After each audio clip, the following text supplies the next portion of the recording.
আসসালামু আলাইকুম বন্ধুরা, আপনারা সবাই কেমন আছেন? আশা করি আপনারা সবাই ভালো আছেন। না, আমিও ভালো আছি। তো আজকে কি রান্না করি দেখেন। আপনারা চেনেন নাকি? এটাকে ঢেঁকি শাক বলে এইখানে, আমাদের এইখানে। আপনাদের এইখানে কি শাক বলে জানি না, কিন্তু আমি তো ভালো করে কাটতেও পারি না এই শাকগুলা। তো দেখেন, তারপরে আমি চেষ্টা করতেছি কিভাবে কাটে নেওয়া যায়, কিভাবে কাটা যায়। তো বন্ধুরা দেখেন আমি কিভাবে শাকটা কাটি আর কিভাবে রান্না করি। আপনারা আমার ভিডিওটা দেখতে থাকুন। আশা করি এভাবে শাকগুলো রান্না করে আপনারা খায় দেখেন, ভালো লাগবে।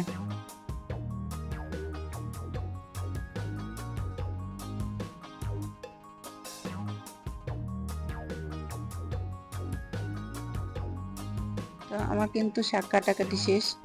বেছে কিন্তু ধুয়েও নিছি। এদিকে কিন্তু রসুন আর পেঁয়াজ, বেশি রসুন পেঁয়াজও বেশি দিয়ে এই শাকটা ভাজি করে নিতে হয়।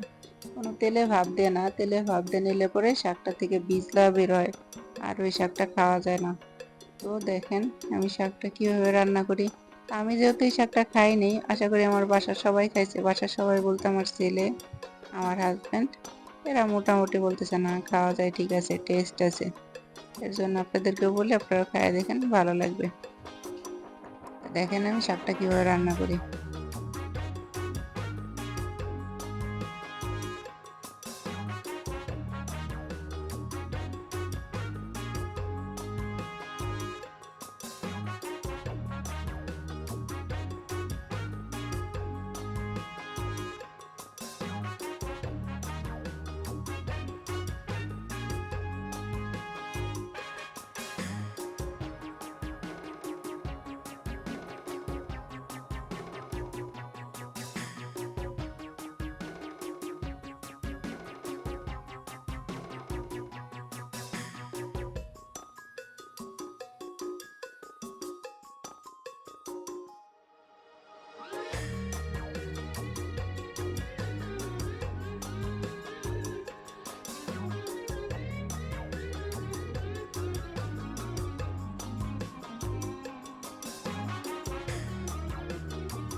তো নাড়তে চাড়তে দেখেন আমার শাকটা হয়ে আসছে প্রায়, প্রায় না, শেষের দিকেই। শেষের দিকে কিন্তু শাকটা একদম ঝরঝরা ভাজা নিচে, একদম ভাজা ভাজা হয়ে গেছে, কিন্তু ভাজা ভাজা সিদ্ধ হয়ে গেছে। এরপরে আমি মুরগির মাংস রান্না করবো। তাই মুরগির মাংসটা সোনালী মুরগির মাংস, এটা পারবে না ব্রয়লার মুরগির মাংস।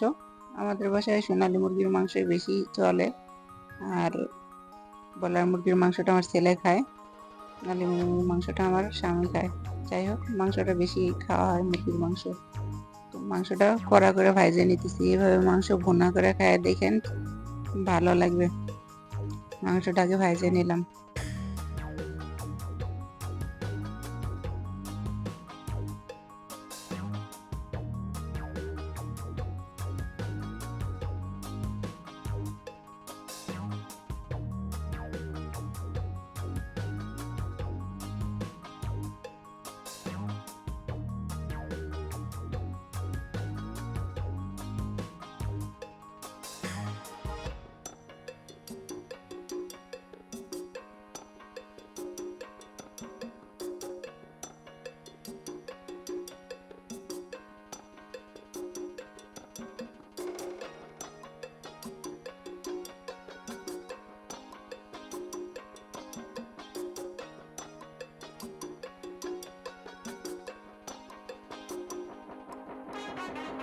মাংস ভাজাভাজি কিন্তু শেষ।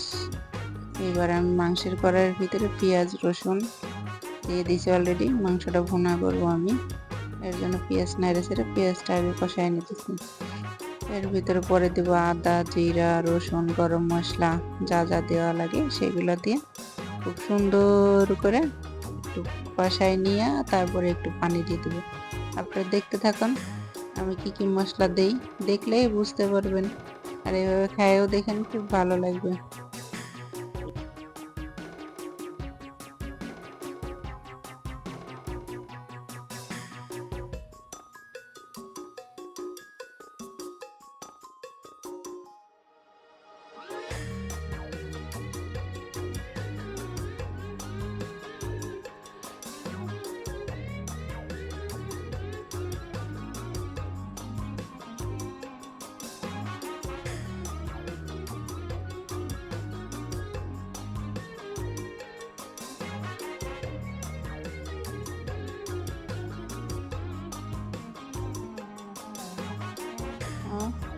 এখন দেখেন আমি এই যে মশলাটা কষায় নিতেছি।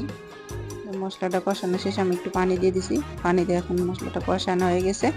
এখন আমি এই যে মুরগির মাংস দিয়ে দিলাম, দিয়া এখন কিন্তু মাংসটারে বন্যা বন্যা করে ফেলাবো।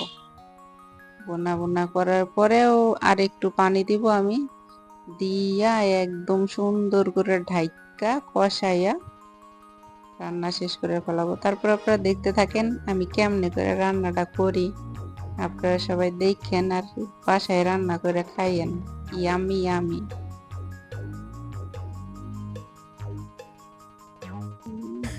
তো এই যে মাংসের ঝোল যেটা বলছিলাম সেটা দিলাম। এখন তো মনে করেন আমি মাংসের বলক আসার পরে দিব জিরা। জিরাটা বলক আসার পরে দিলে জিরাটা দিয়ে তরকারি খাইতে খুব ভাল লাগে। তরকারিটা অন্যরকম একটা টেস্টি চলে আসে, মনে হয় যে একটা মুরগিরই মাংস খাইতেছি না দুম্বার মাংস খাইতেছি, আল্লাহ জানে। তো যাই হোক, জিরাটা দেওয়া হয়ে গেল। এখন আমি দেব দারচিনি, এলাচ এইগুলা বাটা, বাস সেটাও দিয়ে দিলাম। এখন লাইরা সাইরা সুন্দর করে টক বগাইয়া বলক আসবে। আসার পরে মাংসটারে সুন্দর করে জ্বালাইয়া পানিটা শুকাইয়া একদম একটা ভোনা ভোনা কইরা এই যে লাস্টে দিয়ে দিলাম গরম মশলা, যেটা জিরা বাটা বলে আপনাদের, সেই জিরা বাটা দিলাম যাতে মাংসটার ফ্লেভার ঘ্রাণটা ভালো আসে। তো বন্ধুরা, আমার ভিডিওটা যদি ভালো লাগে একটা লাইক, একটা কমেন্ট, একটা শেয়ার, প্লিজ চ্যানেলটাকে সাবস্ক্রাইব করে দিয়েন আপনারা যদি আপনাদের মনে চায়। আর না মনে চাইলে তো আর কিছু করার নাই। তো পরবর্তী ভিডিও দেখার জন্য আপনাদের আমন্ত্রণ রইল। আপনারা আমার পরবর্তী ভিডিওগুলো দেখেন। তো এই কথার পরে আমার রান্না বাড়াও হয়ে গেছে, শেষ হয়ে গেল। এখন আপনারা ভালো থাকেন। আসসালামু আলাইকুম, বাই বাই।